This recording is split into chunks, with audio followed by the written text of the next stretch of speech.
আমি শনিবার, আমাদের আজকে নিরামিষ। আজকে আমি সব রকম দিয়ে একটা রসার ঝোল বানাবো। তার জন্য এই যে সিম কেটে নিয়েছি। সিমগুলো দেখেছেন কত চওড়া চওড়া সিম। এই সিমের পাতুরিও ভালো লাগে, আবার রসার ঝোলের মধ্যে খেতে লাগবে। সঙ্গে নিয়েছি ফুলকপি, পটল আর বেগুন, তারপরে কচু খাও থাকবে কিছু, এই যে কচু, আর এই যে মাটির তলাকার আলু, এই যে মাটির তলাকার আলু আর বড়ি, এই দিয়ে আমি একটা রসার ঝোল আজকে বানাবো। আপনারা সঙ্গে থাকবেন।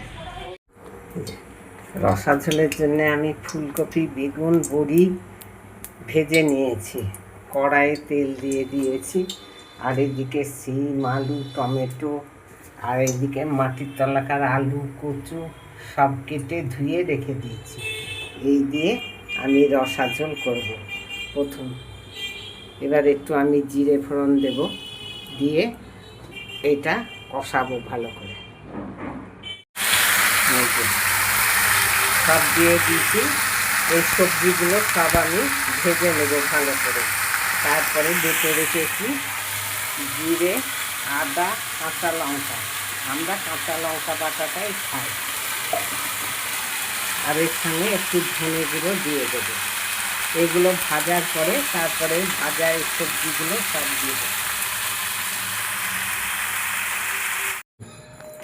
এই যে বন্ধুরা, আজকে শনিবার, আমাদের আজকে শনিবার দিন আমরা নিরামিষ খাই। সাদা ভাত, আলু পোস্ত, সব রকম দিয়ে রসা ঝোল, বেগুনি, গরম গরম বেগুনি, সঙ্গে আছে কুলের আচার। এই যে কুলের আচার। বেগুনিগুলোর কালার কেমন হয়েছে বলুন। আমরা এই শনিবারের দিনটা নিরামিষ খাই। আমার ছেলে আবার এই রসা ঝোল, অত সুন্দর ঝোল খাবে না, তার জন্যে আমাকে আলু পোস্ত করতে হয়েছে। এই যে ওনাকে খেতে দিয়েছি, খাচ্ছে। এই আমার বড় নাতনি খেতে বসেছে। আর একটা বেগুনি নিবি নাকি? তুমি নিবা? দাও, দারুণ হয়েছে।